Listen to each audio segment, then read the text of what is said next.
Hello दोस्तों, math filament YouTube channel में आपका एक बार फिर स्वागत है।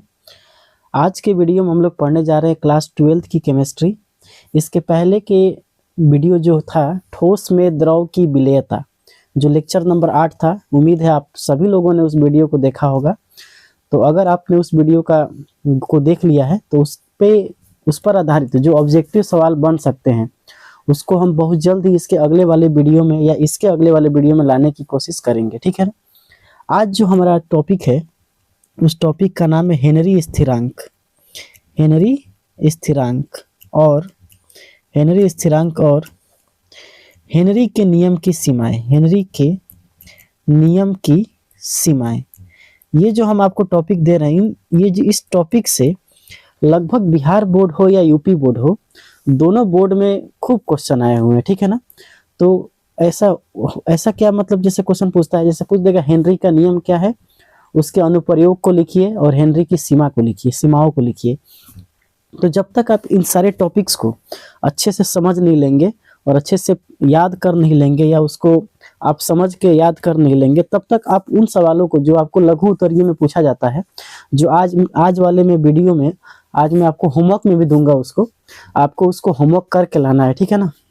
अगर आपने मेरा पूरा लेक्चर, अभी तक जितने भी लेक्चर हुए 9 लेक्चर, अगर आपने 9 लेक्चर को पूरे अच्छे से 1 से लेकर 9 तक देखा होगा तो मुझे पूरा विश्वास है कि आप एक एक क्वेश्चन को अच्छे से बना देंगे।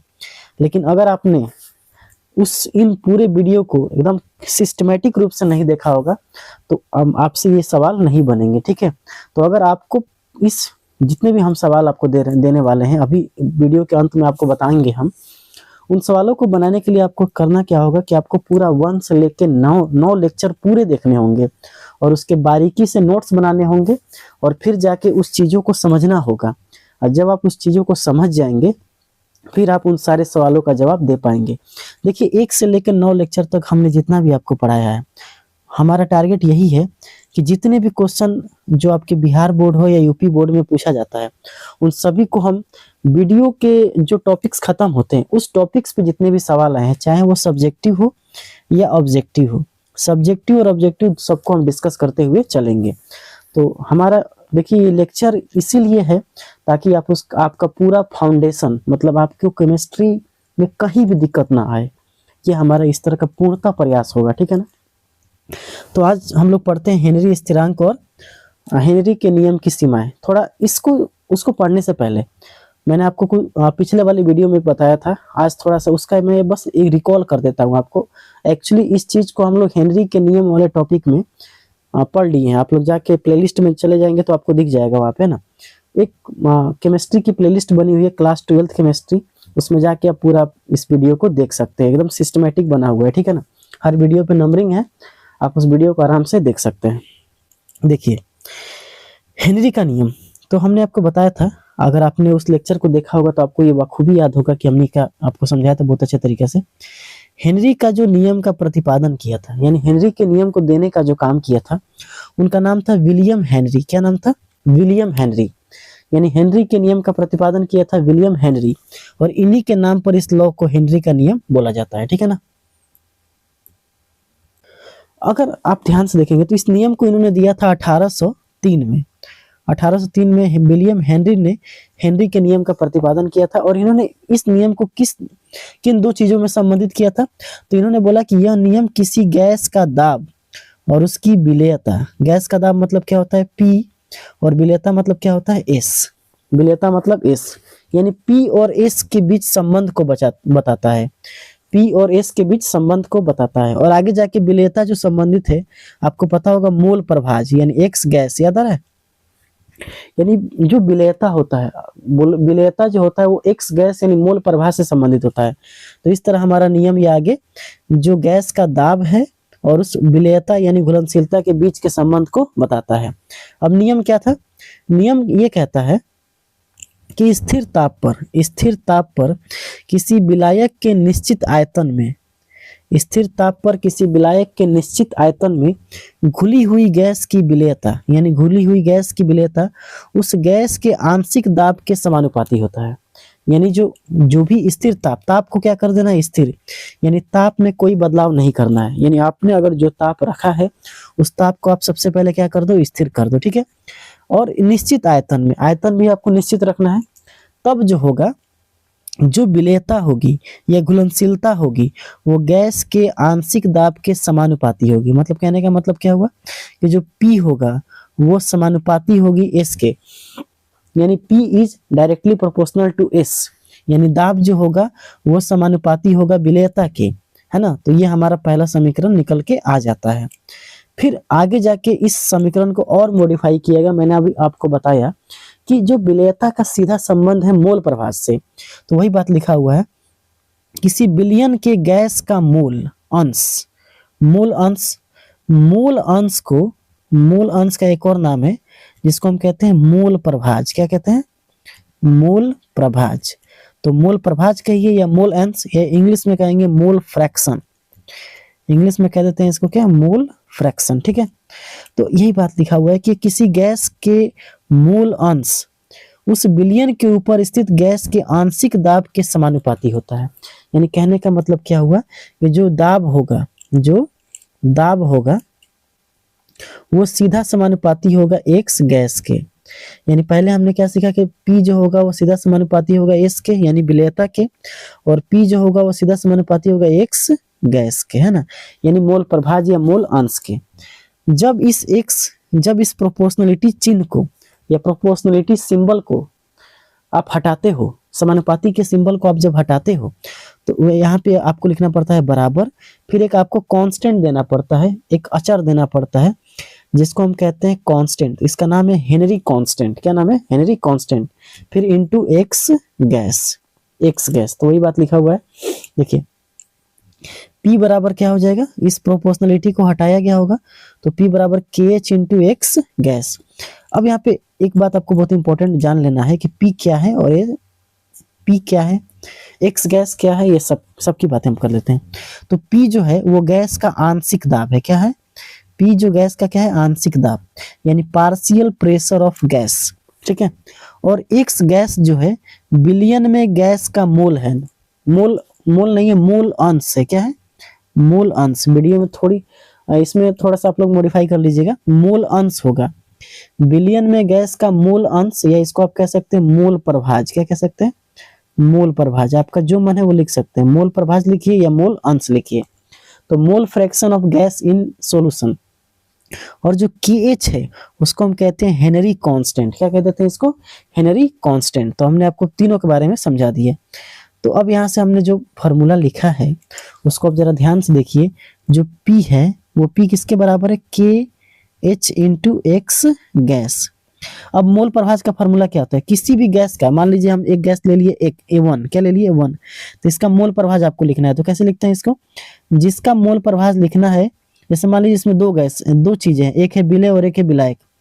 एक नंबर क्या है, विलेय, और 2 नंबर है विलायक। तो कैसे लिखते हैं, अगर मान लीजिए हम 1 का निकाल रहे हैं मोल प्रभाज, तो क्या करते हैं, N1 उसका मोल रखते हैं ऊपर बटे N1 प्लस N2। जितना जिसका मोल आप निकाल रहे हो, जैसे आप 1 का निकाल रहे हो, है ना, तो 1 का निकाल रहे हो तो उसका मोल क्या कर दो ऊपर, बट्टे क्या कर दो टोटल मोल, बट्टे क्या कर देना है, टोटल मोल। मान लो तुमको x2 निकालना है, तो कैसे करोगे बताओ। अगर 2 का निकाल रहे हो तो ऊपर किसका मोल आएगा, 2 का ना, N2, और फिर N1 प्लस N2। तो वही बात यहाँ पे लिखी गई है। ध्यान से आप देखेंगे कि जो X गैस होगा, तो गैस अगर मोल प्रभाज गैस का है तो उसका मोल किसका लेना पड़ेगा, गैस का ही ना, बटे NT का मतलब क्या होता है, टोटल मोल। NT का मतलब क्या होता है, टोटल मोल या कुल मोल, टोटल मोल। और कुल मोल में क्या है, जैसे अगर गैस का मोल ले रहे हैं तो गैस का मोल और प्लस द्रव का मोल, क्योंकि हम गैस में द्रव को घोल रहे हैं ना, तो दोनों का हम लोग मोल लिख देते हैं। तो ये आपका पूरा का पूरा हेनरी का नियम हमने आपको समझा दिया। जितना भी यहाँ पे हमने ये बताया है, अगर आपसे कभी भी पूछा जाए कि हेनरी का नियम क्या है, हेनरी का नियम क्या है, उसकी व्याख्या कीजिए। अब इस वाले टॉपिक सबसे क्या क्वेश्चन पूछा जा सकता है, पूछेगा कि हेनरी के नियम की व्याख्या कीजिए, कि नियम की व्याख्या कीजिए। तो आपको ये पूरे पॉइंट्स लिखने होंगे, पहला बात ध्यान रखिएगा। और अगर आपसे पूछेगा कि हेनरी के नियम क्या है, उसका गणितीय रूप लिखिए। हेनरी के नियम क्या है, और उसका गणितीय रूप लिखिए, तब भी आपको ये पूरे पॉइंट्स लिखने होंगे। तो आपको मैंने एक आइडिया दे दिया कि आपको लिखना कैसे है, ठीक है ना। तो आपको अगर मान लीजिए ये, अगर मान के चलिए ये क्वेश्चन आपको 1 नंबर में पूछेगा तो 1 लाइन लिखेंगे, 2-3 नंबर का पूछता है तो 2-3 लाइन लिखेंगे। तो आपको बस आपके पास देखिए आइडियाज होने चाहिए कि आपको कब कैसे लिखना है। चलिए अब जरा ध्यान से देखिए, अब हम लोग देखिए हमारा टॉपिक आ गया ना हेनरी स्थिरांक, क्योंकि हमने अभी पढ़ा कि P बराबर KH इंटू एक्स गैस। तो ये जो आपका है KH, इसको हम क्या कहते हैं, हेनरी स्थिरांक। तो अब हम जानते हैं और हम जानना चाहते हैं कि हेनरी स्थिरांक का मतलब क्या क्या है ये हेनरी स्थिरांक। तो देखिए हेनरी स्थिरांक की अगर हम बात करें तो विलेयता के साथ इसका संबंध क्या है। तो आप ध्यान से देखेंगे, ध्यान से देखिएगा, विलेयता के साथ इसके संबंध की अगर हम बात करें हेनरी स्थिरांक की, हम P की बात नहीं कर रहे हैं, हम केवल कह रहे हैं हेनरी स्थिरांक की बात कर रहे हैं, KH की बात कर रहे हैं। किसकी बात कर रहे हैं, KH और विलेयता, S मतलब क्या होता है, विलेयता। यानी हम KH और विलेयता की बारे में संबंधों को जानना चाहते हैं कि इन दोनों के बीच क्या संबंध है। तो ये बातें लिखा गया समान दाब पर, क्या लिखा गया, यानी दाब आपको नहीं बदलना है। एक बार आपने जो दाब लगा दिया है, जो भी आपका दाब एक बार आ चुका है, उस दाब को आपको बदलना नहीं है।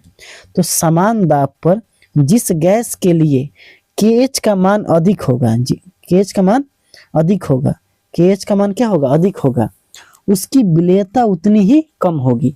यानी सीधा क्या बात हो गया यहाँ पे कि अगर KH ज्यादा है, तो विलेयता क्या होनी चाहिए, कम। विलेयता क्या होनी चाहिए, कम। अगर KH कम है तो विलेयता क्या होगी, ज्यादा, विलेयता ज्यादा होगी। ऐसा क्यों हुआ, देखिए इस समीकरण को आप जरा ध्यान से देखिए, मैं इस समीकरण को आपको समझाता हूँ, ठीक है ना। देखिएगा, जैसे मान के चलिए एक हमने ले लिया 12, क्या ले लिया, 12। हम कह रहे हैं कि 12 में आप 4 से और 3 से गुणा कीजिए, कर दिए गुणा आपने। तो जब 4 में 3 से गुणा किए तो 12 आया, दो चीजों का गुणनफल क्या आया, 12 है। सेम टू सेम यहाँ देखिए एक्स गैस और KH का गुणनफल क्या है, P है। हम कह रहे हैं P को आप फिक्स कर दो, P को आपको बदलना नहीं है। तो हम कह रहे हैं 12 को भी आपको बदलना नहीं है, फिक्स कर दो, इसको क्या कर दो, फिक्स। अगर ये फिक्स हो गया तो अगर आप 3 को बढ़ा के क्या कर दें, मान लीजिए 3 को बढ़ाया आपने 6 कर दिया, क्या कर दिया, 6। तो जब आप 3 को बढ़ा रहे हैं 6 कर दिया, लेकिन ऐसा गुणा करना है 6 में कि 12 ही आना चाहिए, 2 करेंगे ना। इसका मतलब देखिए अगर 3 को आपने बढ़ाया है तो 4 क्या हो गया, घट गया। यानी कहने का मतलब ये है कि अगर एक्स गैस है, अगर एक्स गैस को आप बढ़ाओगे तो ऑटोमेटिकली KH क्या हो जाएगा, कम हो जाएगा। क्यों हुआ, देखिए यहाँ पे 3 को हमने क्या किया, 3 को हमने बढ़ा दिया, तो 3 जैसे ही बढ़ा है तो हमने देखा 4 घट गया, क्योंकि गुणा करके हमको कितना लाना है, 12 ही ना लाना है। यानी हमारा जो फिक्स वैल्यू है वही लाना है। तो जब 12 आप लाओगे तो जब 3 को आप बढ़ाओगे 6 तो 4 को घटाना पड़ेगा। यानी अगर एक चीज को बढ़ाते हो तो दूसरी चीजों को घटाना पड़ जाता है। एक और अच्छे एग्जाम से समझिए, जैसे मान लीजिए 12 था और हमने कर दिया 2 और 6। अब हम क्या कर रहे हैं कि हम इस 6 को घटा के 3 कर दिए, तो 3 कर दिए और 3 में कितना से गुणा करके 12 आ जाए तो 4। तो देखिए 6 घटा तो 2 बढ़ गया। इसका मतलब अगर ये दो चीजों का गुणनफल अगर फिक्स है, यानी बदल नहीं रहा है, वो कांस्टेंट है, तो अगर एक को बढ़ाओगे तो दूसरा घटेगा, एक को बढ़ाओगे तो दूसरा क्या होगा, घटेगा। तो वही चीज हमने लिख दिया कि KH into x gas constant है। इसका मतलब सीधा बात है कि KH जो होगा वो व्युत्क्रमानुपाती होगा एक्स और गैस के। यानी अगर एक्स गैस बढ़ा तो KH क्या हो गया, ये घटेगा। अगर एक्स गैस घटा तो KH क्या हो गया, बढ़ेगा। दोनों का उल्टा संबंध है, अगर एक बढ़ता है तो एक घटता है। इसका मतलब अगर KH का मान के चलिए, ये चीज हम बता भी चुके हैं आपको। मान के चलिए KH का मान किसी का 3 है, 4 है, 5 है, तो आप बताइए विलेयता किसकी होगी, विलेयता सबसे ज्यादा किसकी होगी, जिसमें KH का मान कम उसकी विलेयता ज्यादा। तो इसकी विलेयता क्या होगी, ज्यादा, इसकी विलेयता क्या हो जाएगी, ज्यादा। और जिसमें KH का मान ज्यादा उसकी विलेयता सबसे कम। तो अगर इसमें ये है तो इसमें ये वाला रिएक्शन आ जाएगा, मतलब कि सबसे ज्यादा विलेयता 3 की होगी, फिर 4 की होगी, फिर 5 की होगी। यानी KH का मान ज्यादा तो विलेयता उसकी हो जाएगी कम। तो हमें नहीं लगता है कि इसमें आपको दिक्कत होनी चाहिए। तो हमने एक चीज बता दी आपको कि विलेयता के साथ जो हेनरी स्थिरांक का संबंध क्या है कि विलेयता बढ़ती है तो केएच क्या हो जाता है, घट जाता है। अगर विलेयता घटती है तो केएच क्या हो जाता है, बढ़ जाता है। ठीक है, तो ये चीज हमने यहाँ लिख भी दिया है। ठीक है ना, कि अगर केएच बढ़ेगा तो एक्स गैस यानी विलेयता कम हो जाएगी, अगर केएच कम होगा तो एक्स गैस की विलेयता ज्यादा हो जाएगी। तापमान का प्रभाव, अब देखिए हेनरी स्थिरांक में तापमान का क्या प्रभाव पड़ता है। अगर तापमान बढ़ाने पर यानी ताप बढ़ा दे, ताप बढ़ेगा, ताप क्या हो गया, बढ़ गया। अगर ताप बढ़ा तो केएच का मान क्या हो जाएगा, बढ़ेगा, यानी ताप के सीधा समानुपाती है केएच, है ना। ताप बढ़ाने पर हेनरी स्थिरांक का मान क्या हो जाता है, बढ़ जाता है। लेकिन विलेयता, अगर केएच बढ़ गया तो विलेयता घट जाएगी, सीधी बात है, क्योंकि केएच ज्यादा होगा तो विलेयता कम हो जाएगी। यानी देखिए, समझिए ध्यान से, ताप को आप बढ़ाओगे, ताप बढ़ा तो जो केएच होगा वो क्या होगा, वो भी बढ़ेगा। और ताप घटा तो केएच क्या हो जाएगा, घटेगा। लेकिन जिसमें केएच बढ़ा, केएच का मान क्या हो गया, बढ़ गया। अगर केएच का मान बढ़ गया तो विलेयता क्या हो जाएगी, कम हो जाएगी ना।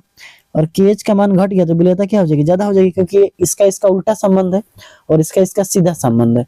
इसका मतलब ताप बढ़ाने पर विलेयता घटती है और ताप घटाने पर विलेयता बढ़ती है, वही बात है। तो ताप बढ़ाएंगे तो विलेयता क्या हो जाएगी, घट जाएगी, यानी ताप और विलेयता का भी क्या हो जाएगा, उल्टा संबंध हो जाएगा। इसीलिए आप ध्यान से देखे होंगे कि गर्म जल की अपेक्षा ठंडे जल में ऑक्सीजन अधिक घुलनशील होता है। क्यों होता है, क्योंकि गर्म जल की ताप क्या हो गया, ज्यादा, और ताप ज्यादा हो गया तो इसका मतलब उसकी विलेयता क्या हो जाएगी, कम। और ठंडे जल की ताप क्या है, कम, तो ताप कम है तो उसकी विलेयता क्या हो जाएगी, ज्यादा। उल्टा संबंध है ना।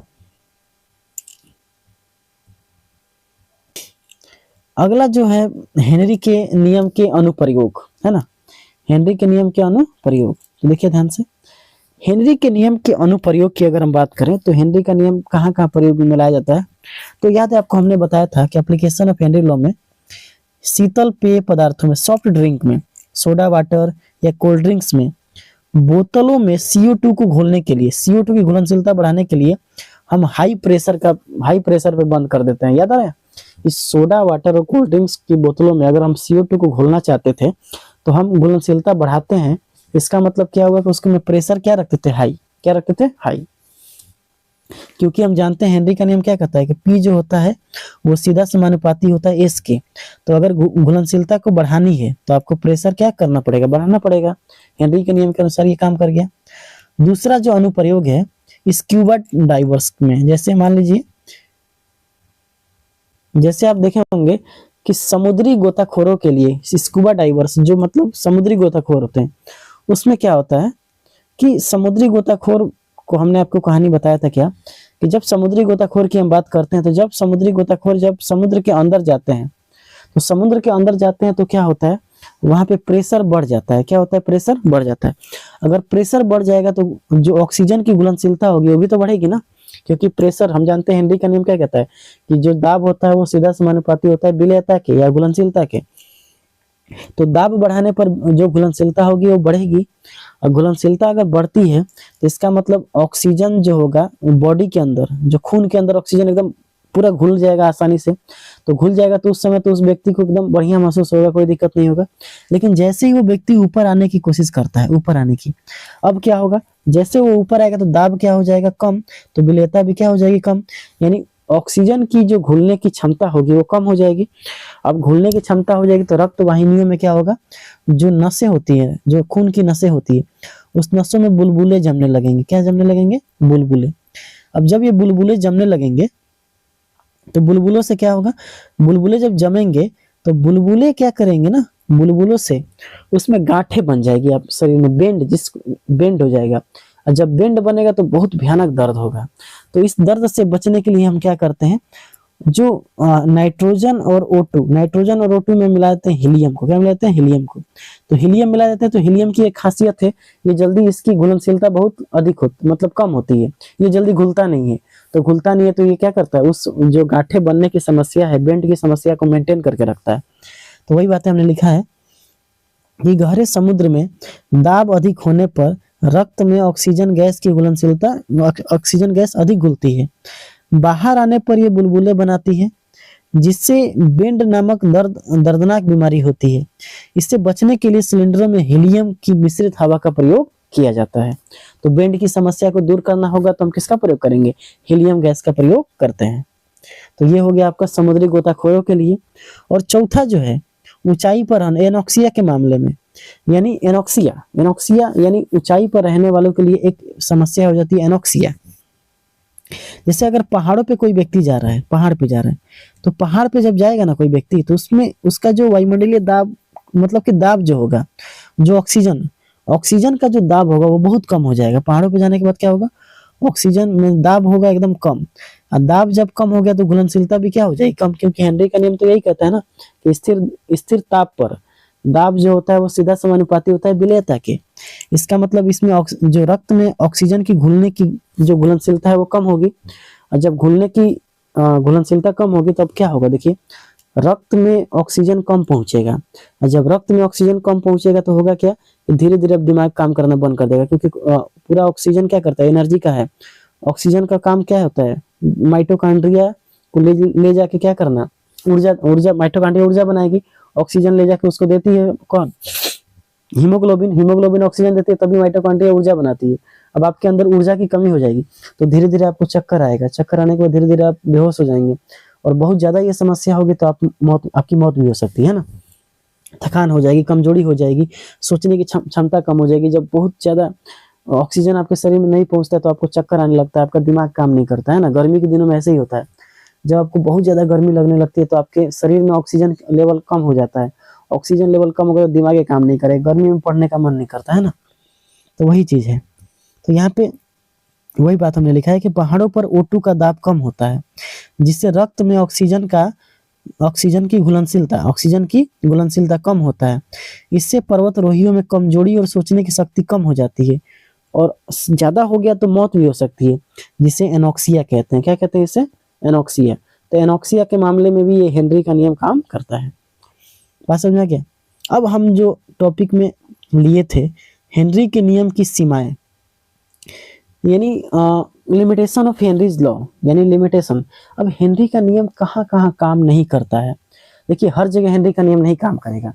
कुछ ऐसी क्या बोलते हैं उसको, कुछ ऐसी कंडीशंस हैं, स्थितियां हैं जहाँ पे हेनरी का नियम काम नहीं करता है। तो उस कंडीशन में आपको हेनरी का नियम अप्लाई नहीं करना है। ये ध्यान रखना है कि जो हम हेनरी के नियम की सीमाओं में आपको बताने जा रहे हैं, उन सीमाओं में आप हेनरी के नियम को मत लगाइएगा, क्योंकि वहां आप हेनरी के नियम को लगाएंगे तो वो फेल कर जाएगा। जैसे पहला जो लिखा हुआ है, दाब बहुत अधिक न हो। दाब बहुत अधिक न हो, यानी अगर किसी में दाब बहुत अधिक हो गया है, मान लीजिए आप ऐसे चीजों में हेनरी का नियम लगाना चाह रहे हैं जिसका दाब बहुत अधिक हो, तो दाब जब बहुत अधिक होगा तो वहां पे हेनरी का नियम काम नहीं करेगा। दूसरा, दाब बहुत अधिक नहीं होना चाहिए, यानी दाब को बहुत अधिक नहीं लेना है, ये ध्यान रखना है। दूसरा, ताप बहुत कम ना हो, मतलब टेम्परेचर इतना भी आप कम मत ले लो कि हेनरी का नियम वहाँ काम ही नहीं करे। यानी दाब बहुत अधिक होगा ना होगा, दाब नहीं होना चाहिए, और ताप बहुत कम नहीं होना चाहिए, टेम्परेचर बहुत कम नहीं होना चाहिए। अगर टेम्परेचर किसी का कम हो गया तो वहाँ पे हेनरी के नियम का अप्लाई नहीं कर सकते हैं। ठीक है, अगला जो लिखा हुआ है हमने, ध्यान से देखेंगे आप, गैस की विलेयता कम हो। गैस की विलेयता कम हो मतलब आप ऐसे गैस को मत ले लीजिए जो पूरा घुलिए जाए एकदम, उसकी घुलनशीलता बहुत ज्यादा हो। जैसे अमोनिया की बात करेंगे, NH3, और जो अमोनिया होता है HCl हो गया, वो भी घुल जाता है, अमोनिया हो गया। तो जो अमोनिया आपने लिया है NH3, इसकी घुलनशीलता बहुत ज्यादा होती है। तो आप ऐसे गैस को मत लो जो बहुत ज्यादा घुलता हो, मतलब घुले लेकिन कम घुले, है ना। इतना पूरा घुल गया तो मजा नहीं आएगा, तब वहाँ पे ये नियम पालन, हेनरी का नियम वहाँ पे काम नहीं करता है। तो गैस की जो विलेयता हो वो बहुत मतलब कम हो, यानी घुलनशीलता बहुत ज्यादा नहीं होनी चाहिए, विलेयता एकदम कम होनी चाहिए, मतलब कम घुले, वो ज्यादा नहीं घुलना चाहिए। ज्यादा घुलेगा तो हेनरी का नियम काम नहीं करेगा। अगला जो नियम है आपका, रासायनिक अभिक्रिया न हो, मतलब कि आप ऐसे गैस को मत ले लीजिए जो उस विलायक के साथ मिलकर नया चीज बना दे, है ना। मान लीजिए रासायनिक अभिक्रिया कर लिया, तब वहां पे वो हेनरी का नियम काम नहीं करेगा। हेनरी का नियम वहां काम नहीं करेगा, जैसे कहने का मतलब है कि यहाँ पे ये वाला अभिक्रिया ना होना चाहिए, रासायनिक अभिक्रिया ना हो। यानी गैस को विलायक के साथ रासायनिक क्रिया नहीं करनी चाहिए। और तीसरा जो है आणविक अवस्था में अपरिवर्तित रहे। मतलब कहने का मतलब ये है कि विलायक में घुलने के बाद गैस के अणु, जो गैस के अणु है वो ना तो टूटे और ना ही जुटे। सीधा बात यही है।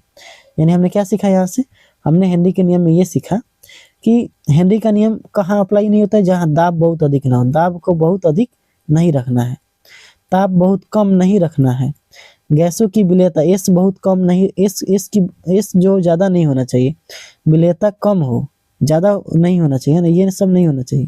ठीक है, विलेयता क्या हो, कम हो।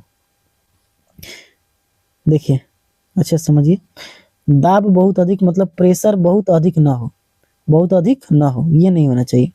ताप बहुत कम ना हो, टेम्परेचर बहुत कम ना हो, कम ना हो। विलेयता बहुत अधिक ना हो, देखिए विलेयता कम होनी चाहिए, तो अधिक नहीं होना चाहिए। कम चलेगा लेकिन अधिक नहीं होना चाहिए, ये नहीं होना चाहिए। रासायनिक अभिक्रिया, कोई अभिक्रिया न करे, क्रिया न करे। और दूसरा उसका आणविक अवस्था में अपरिवर्तित रहे, मतलब अनचेंज रहे। एटॉमिक स्टेट जो होगा वो क्या होना चाहिए, चेंज होना चाहिए। तो यानी ये वाला चीज आपको ध्यान रखना है। तो ये 5 ही बात आपको हेनरी के नियम की सीमाओं में याद रखना है कि दाब बहुत अधिक नहीं होना चाहिए, ताप बहुत कम नहीं होना चाहिए, विलेयता बहुत ज़्यादा नहीं होनी चाहिए, और कि अभिक्रिया नहीं होनी चाहिए, और आणविक अवस्था में कोई परिवर्तन ना होनी चाहिए। मतलब कि गैस, विलायक में अगर गैस को घोल दिए हैं तो वो टूटना या जुटना नहीं चाहिए। ठीक है, अब इसको समझने के लिए एक टेबल हमने आपको बता दिया है। टेबल में भी आप ध्यान से इस चीज़ को एक बार रिकॉल कर सकते हैं। जैसे हमने बोला कि दाब, तो दाब के बारे में हमने क्या बताया, दाब बहुत अधिक नहीं होना चाहिए, है ना। शॉर्ट में आप याद रखिए, दाब बहुत अधिक नहीं होना चाहिए, ताप बहुत कम नहीं होनी चाहिए, और विलायक से कोई क्रिया, विलायक से क्रिया नहीं करनी चाहिए। विलायक से मिलकर जो गैस है वो विलायक से अभिक्रिया ना करे। अणु जो है वो आयनित ना हो। जैसे मान लीजिए HCl, तो पता चल टूट के H+ और Cl-, तो ये आयनित हो गया ना, तो आयनित भी नहीं होनी चाहिए। और सोलिबिलिटी यानी जो विलेयता है वो कम होनी चाहिए। क्या होनी चाहिए, कम। विलेयता क्या होनी चाहिए, यहाँ पे गड़बड़ हो गया, विलेयता जो होनी चाहिए वहाँ पे वो कम होनी चाहिए, कम होनी चाहिए। ठीक है ना, विलेयता क्या होनी चाहिए, कम होनी चाहिए, एकदम ज़्यादा नहीं होनी चाहिए। तो इस चीज़ को आप लोग सुधार लेंगे। यहाँ पे सही का निशान होगा। ठीक है, सही का निशान होगा। अब यहाँ तक हमने आपको पूरा समझा दिया हेनरी स्थिरांक और हेनरी के नियम की सीमा के बारे में। तो ये लेक्चर आपको यहाँ तक समाप्त होता है। लेकिन हमने आपको वीडियो के शुरू में ही बोला था कि हम आपको कुछ टॉपिक्स देंगे जो आपको घर से लिख के लाना है, और इस चीज़ को हम अगले वाले वीडियो में आपको पूरे अच्छे से लिख कर समझाएंगे। ये जो टॉपिक्स हम आपको देने जा रहे हैं, ये टॉपिक्स बिहार बोर्ड में आए हुए सवाल है जो पूछा गया है, और एक बार नहीं, 2 बार 3 बार ये सवाल अक्सर पूछे जाते हैं। तो एक बार इन सवालों को हम बहुत अच्छे से समझ लेंगे, और उसके बाद मैं आपको ये होमवर्क में दूंगा। ये आपका HW रहेगा। आपको बहुत ही ईमानदारी से पूरा वीडियो अगर आपने देखा है तो इस पूरे सवालों को लिख कर लाना है। ठीक है, क्योंकि हमारा और आपसे, देखिए अच्छे से पढ़ाने का यही मतलब होता है कि आप और हम इंटरेक्ट करें।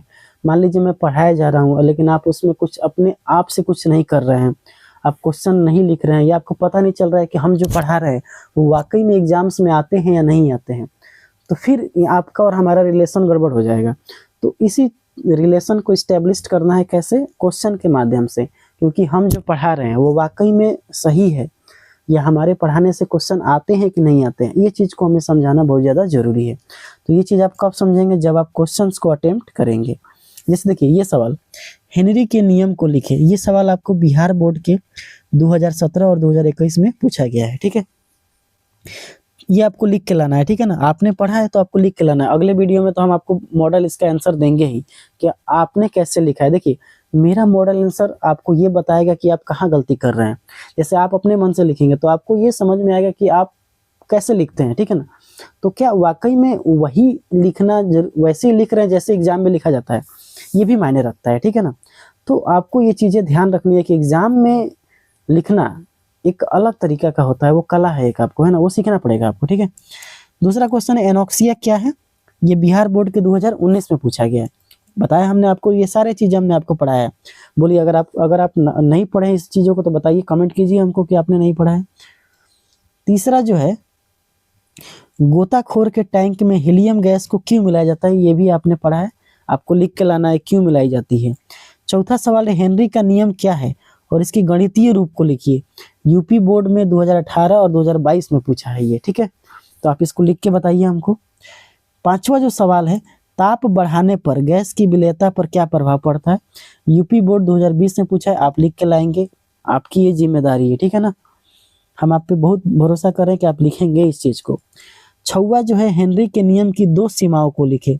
तो अभी हमने आपको थोड़ी ही देर पहले, देखिए ये कितने बार पूछा गया, 2019 और 2023 में 5 गो चीज बताया, तो उसमें से 2 लिख दीजिएगा, आंसर हो जाएगा। गोताखोर के श्वसन मिश्रण में हीलियम का प्रयोग क्यों करते हैं? यूपी बोर्ड 2017 और 2021 में पूछा गया है। तो आप इसको लिख के लाएंगे, है ना, और मॉडल आंसर तो हम आपको देंगे ही, ठीक है ना। आठवां सवाल अभी हमने आपको ये भी डिस्कस किया कि जलीय जीव गर्म जल की तुलना में ठंडे जल में अधिक सहज क्यों रहते हैं? बिहार बोर्ड 2019 में पूछा गया है, तो आप इसको लिख के लाएंगे, ठीक है ना। 9वां सवाल, हेनरी के स्थिरांक और गैस की विलेयता में क्या संबंध है? तो हेनरी के स्थिरांक और गैस की विलेयता में क्या संबंध है? जस्ट अभी हमने आपको पढ़ाया है कि अगर किसी विलयन में हेनरी स्थिरांक ज्यादा होगा तो गैस की विलेयता क्या हो जाएगी? कम हो जाएगी, क्योंकि दोनों क्या होता है, व्युत्क्रमानुपाती होता है। लेकिन ऐसा कब होगा? जब वो समान दाब पर होगा। तो आप लिखिएगा, समान दाब पर हेनरी स्थिरांक ज्यादा होने पर गैस की विलेयता कम हो जाती है। ये जितने भी सवाल हमने आपको बताया 1 to 9 तक, यानी 1 से लेकर 9 तक, ये सभी सवाल 2 और 3 नंबर अंक के पूछे गए थे। तो 2 और 3 अंक के पूछे गए, तो आपको कम से कम 50 या 60 शब्दों में इस चीजों को लिखना है, ठीक है। अब ये नहीं कि आप यहाँ पे 150 शब्द लिखेंगे, आपको शब्द सीमा का भी ध्यान रखना है, बहुत ज्यादा नहीं लिखना है, और मतलब लिखना है, ठीक है, बोर्ड में लिखेंगे, बट यहाँ पे आपको शब्द सीमा, अगर आप अभी से ही सीखते चलेंगे कि कैसे शब्दों को हम समेट देंगे, कम समय में हम शब्दों को समेट देंगे, क्योंकि हमें लिखना भी तो ज्यादा होता है ना। तो हमारा यहीं से हमको इस चीज, हमारा जब प्रैक्टिस हम करेंगे बार बार, तो ये चीजें हमें आ जाएगी, ठीक है ना। तो वही चीज हम आपको सिखाने की कोशिश कर रहे हैं। और दीर्घ उत्तरीय सवाल में मैं आपको बताता हूँ, बच्चे बहुत अच्छे से लिखिएगा। 5 मार्क्स का सवाल है ये, तो 5 मार्क्स में आप जितना आप लंबा चौड़ा लिख सकते हैं, ये आपकी ऊपर निर्भर करता है, ठीक है। देखिए, गैस की विलेयता से आप क्या समझते हैं? तो गैस की विलेयता से आप क्या समझते हैं, आपको लिखना है, ठीक है ना।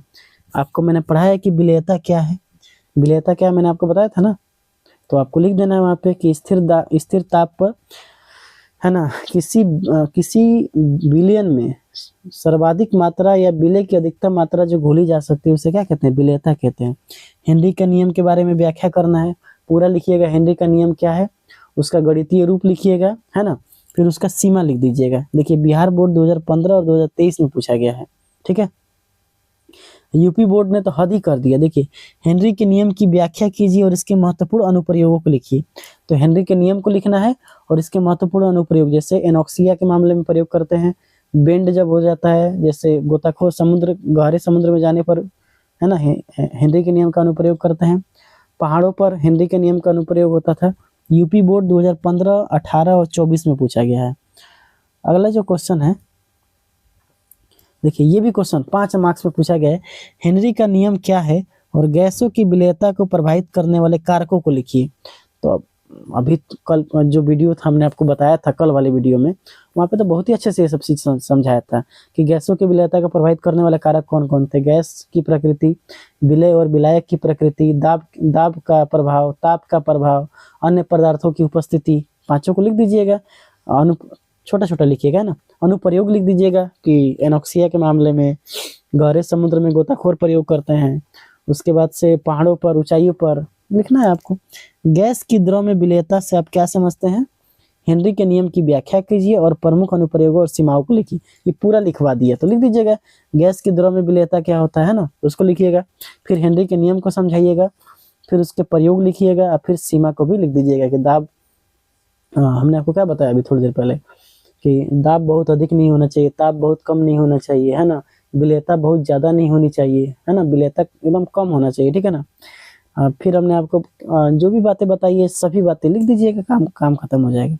तो ये था आज का लेक्चर, जिसमें हमने आपको पूरा समझाने की कोशिश किया कि हेनरी स्थिरांक और हेनरी के नियम की सीमा क्या है, और कुछ मॉडल आंसर, ये सब हमने आपको दिया है होमवर्क में। तो आप सभी लोगों से बहुत ही नम्र निवेदन है कि होमवर्क जरूर करके आइएगा, ठीक है, क्योंकि आप होमवर्क करेंगे ये इसको ऑफलाइन क्लासेस की तरह आपको ट्रीट करना है, जैसे ऑफलाइन में बच्चे को पढ़ाया जाता है उस टाइप में आपको पढ़ के आना है। तो उम्मीद है आपको ये लेक्चर अच्छा लगा होगा। तो अगर आपको ये लेक्चर अच्छा लगा होगा तो अगर आपने तो कमेंट बॉक्स में ज़रूर आप लोग लिख के बताइए कि हमने कैसा पढ़ाया आपको। और ठीक है, तो मिलेंगे अगले क्लास में, तब तक के लिए जय हिंद, वंदे मातरम।